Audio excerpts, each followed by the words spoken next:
and we'll go create our first product. So products, add new.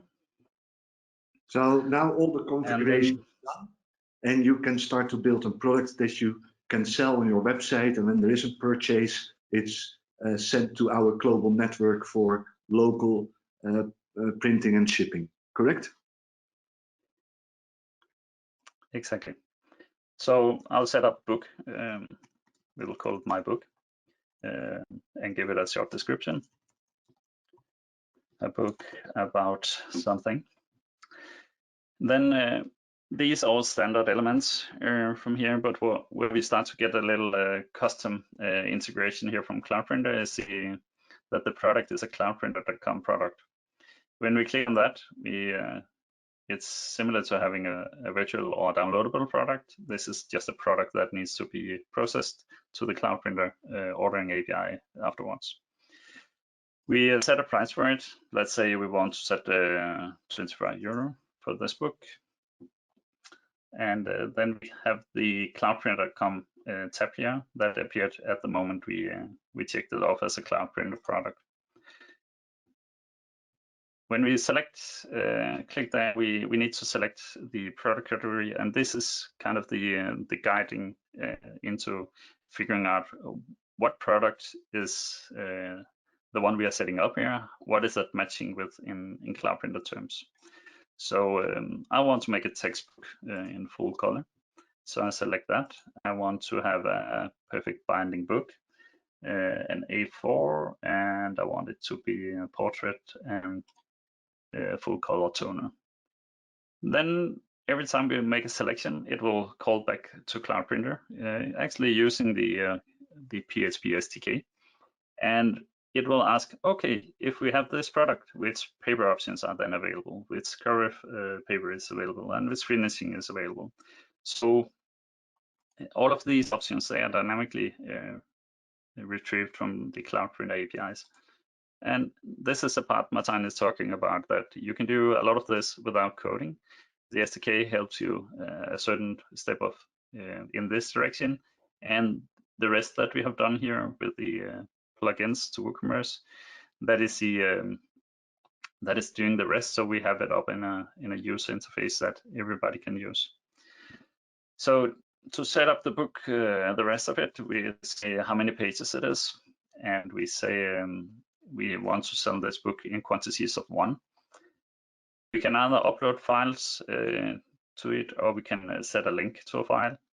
And later on, we will also release a version where we allow the customer to upload their own files. I know that has been a very asked for feature, so we are working on that solution as well. For now, I'll set a link for it. This means that wherever I already have my files stored, I can continue to have them there instead of having a large amount of megabytes stored on my WordPress site here. So I have them in Amazon S3, and these are publicly available, but with a very long and cryptic string. You can also have authentication in it if you want that, but it should be all in the URL. I set the MD5 sum for it here as well. It is not needed, but if you don't set it, the WooCommerce will try to download the file and calculate the MD5 sum. So it is recommended to set it. And it is again part of the security. When we download the file, we will calculate the sum, the MD5 sum, and we will compare it to this one and make sure that the file is transferred completely. And when we push it on to the print partner, we will do the same, give them both the size and the MD5 sum. So we make sure that the file that is received at the print partner is completely the same as what we have been giving here. That was basically all we need. So we go ahead and publish this product. And it just takes a little while, and then we have a product that we can start to order. So let's go to the store part of this, and let's see how it looks. the store is completely basic, and of course you can add whatever theme you want on it. You can edit all text, etc. The purpose for this demonstration is to show the functionality of the ordering part, so we leave the design to somebody else. Because we I have don't the product think here. We have this bookshop will compete with Amazon in terms of design, isn't it? no, simplicity is good, so I think it will be good. Okay, so sorry, go on. So yeah, we have the product, the book here. We could have set an image, we could set more text, etc. But this serves the purpose. We can add it to the cart. So now we have one book for 25 euro, and we go to the cart and we'll have a look at what happened. Here we see the book. We also see that it's a print product. So we support having both print products and non-print products in a big mix here. If you want to sell both design books, but you can also have something in stock you want to sell. The other part is that we do a quote up against Cloudprinter, and there we get both the price for the product, and we get the price for the available shipping options. Yeah, the price for the product is...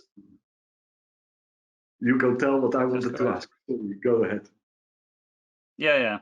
Here we set the price, our sales price, but our purchase price is of course a price that we get from the quote. And let's say the purchase price is 10 euro and we have a sales price of 25. Yeah, then we have our margin in between. We can check the sales prices for different countries, etc. from the admin part, and I think we should go back and do that just after pushing in this order.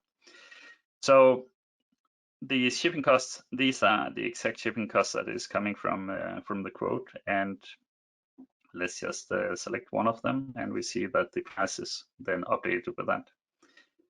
So we continue. And when we come to the checkout part, we again can give the address information. We see that the quote that was made before was based on a UK pricing. That was the default for the WooCommerce site installed here. But maybe we don't want to have that. Maybe we want to have it to Germany. Then we just select Germany. It go out and check again what is then the available shipping options, and are there a print partner in Germany or in the area of Germany that can do this specific book. And as we can see, it changed. This means that before it was a print partner in the UK that were printing it, and now it's a print partner in Germany. So I'll just go ahead and set some address information so we can try to place the order. And a phone number, something. Okay, and then we select whatever shipping we want. I think we should go for the express ground. That's a regular ground service, but it's tracked. And that's it. Then we place the order. And now the order has been placed. And this is what the customer will see when they order off. Again, it's customizable. You can have it look however you want in your store. Going back to the dashboard, as the shop owner would see it, we can go into WooCommerce and we can go into orders. And we should be able to see our first order at the site here. Yeah, okay, it wants to install this. Now continue. There's so many things that we can install here. We just want the basic running.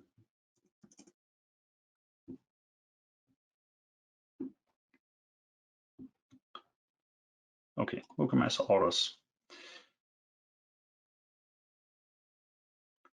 So we have our first order in here, And if we click into it, we can see what product it is, etc. We can see the price, what part is the shipping, what the shipping type is, etc., etc.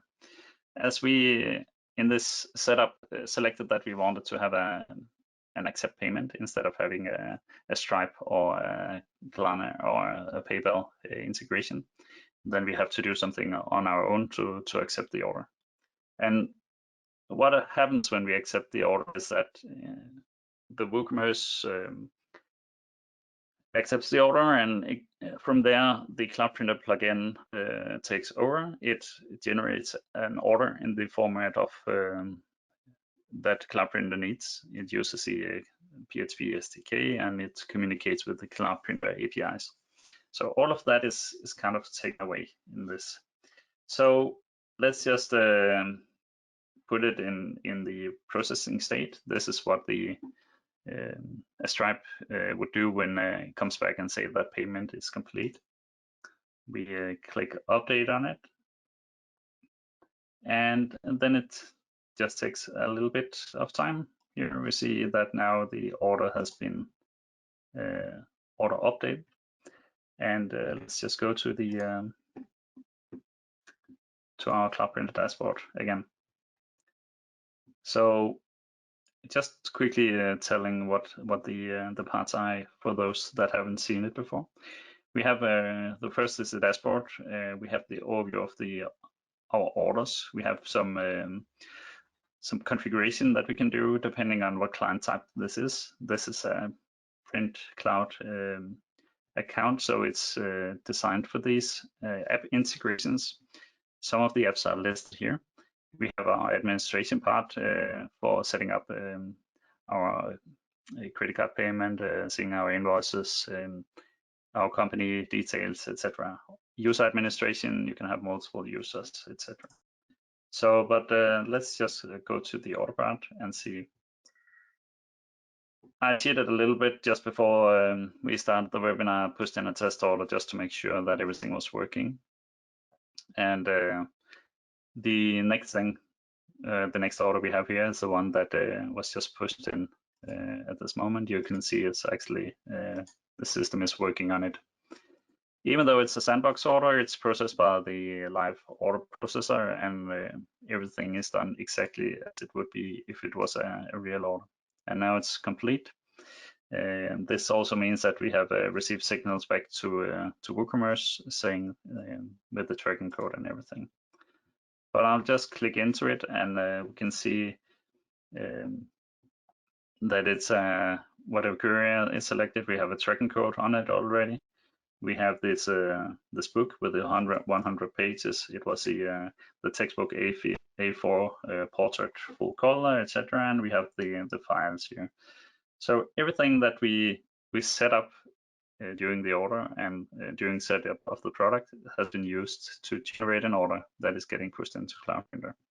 And as we said, the mode is API mode, or sandbox mode, so you can do this for testing without any cost.